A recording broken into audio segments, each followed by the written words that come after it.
من الشيطان الرجيم. بسم الله الرحمن الرحيم.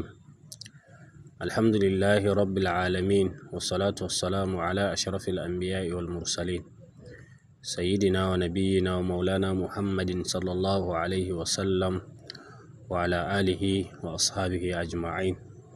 أما بعد، السلام عليكم ورحمة الله وبركاته. يوم masu kallon mu da sauraro, barkamu da warhaka, barkamu da sake saduwa a wannan manhaja da muke gabatar da karatun an-nahwul wadih fi qawaidil lughal arabiyya, inda muke cikin juz'i na 3 a darasin ad-dama'iru ar-raf'il bariza.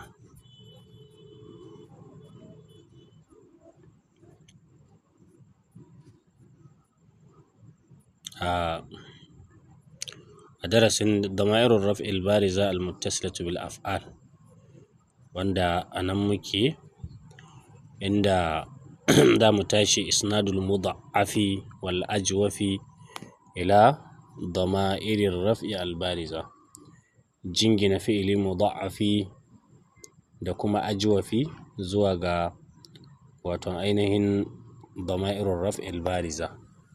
An riga an san dama'irur raf'il bariza su ne damirai da suke zuwa ƙarshen fi'ili wanda suke zuwa mahallin raf'a matsayin fa'ili.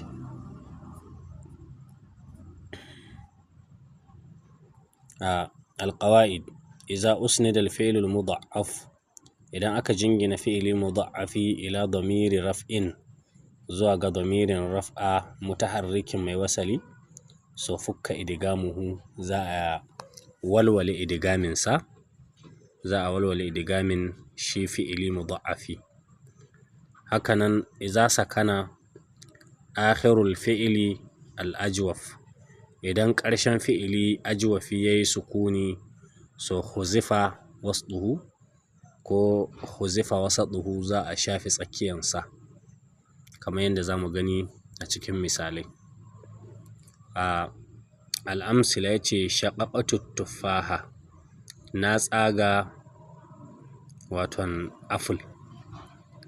Kaga asalin shaqaqatu shaqqa ne, shaqqa, amma da yanzu an jingina shi ga damirur raf'i shine tu, sai aka ce shaqaqatu. Hakanan nan shaqaqanat tuffaha, asalin sa shaqqa ne, saboda an jingina shi ga na addalata alal fa'il, shi yasa aka ce shaqaqana. Albanatu shaqaqanat tuffaha, yara mata sun tsaga apple.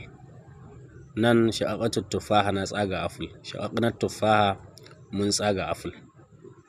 Shi ma nan da aka ce shaqaqana yana shaqqa, sai aka jingina shi ga nunun niswa, yasa ya koma shaqaqana. Alwaladani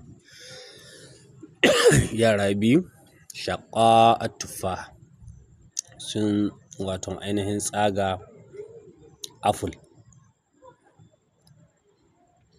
Al-auladu shaqqu at-tuffah, waton sun tsaga apple 'yan yara. So abinda ya kamata a lura da shi a nan, dama ya ce idan an jingina shi fi'ili mudha'afi, in an jingina shi ga damirur raf'i al-mutaharrik, kaga ta'un damirur raf'i ne al-mutaharrik, haka nunun niswa mutaharrik ne. So amma nan da aka ce shaqqa, alifun sakini ne, bai da wasali, alifu sunaini sakini ne. Hakanan nan wawul jama'a sakini ne, so shi yasa ba a yi fakkin idgamin ba, sai aka bar shi shaqqa, nan aka bar shi shaqqu. Tashuqqina anti, tashuqqani antuma, tashuqquna antum, tashququna saboda nunun niswa waton mutaharriki ne, mabniyun alal fati ne.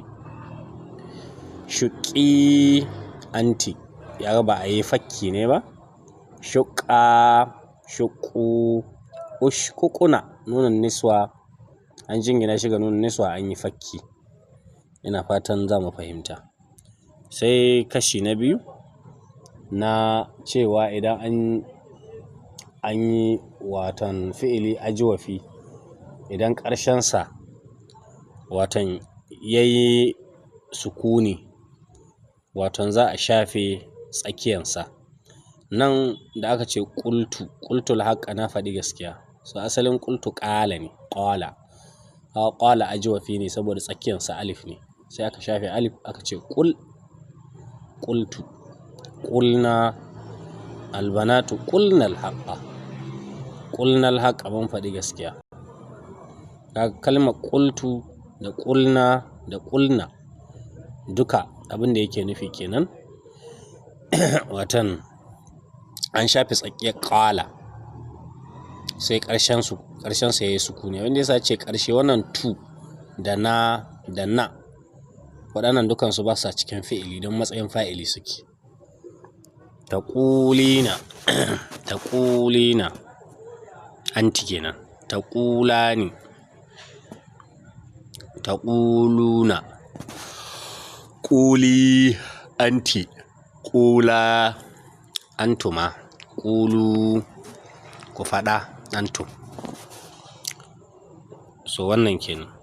Sai alwaladani qala alhaqqa, yara biyu maza sun faɗi gaskiya. Kaga nan ba a jingina, nan ba yi sukuni ba, shi yasa ba a shafi tsakiyansa ba. Haka nan da aka ce al'auladu qalu, shi ma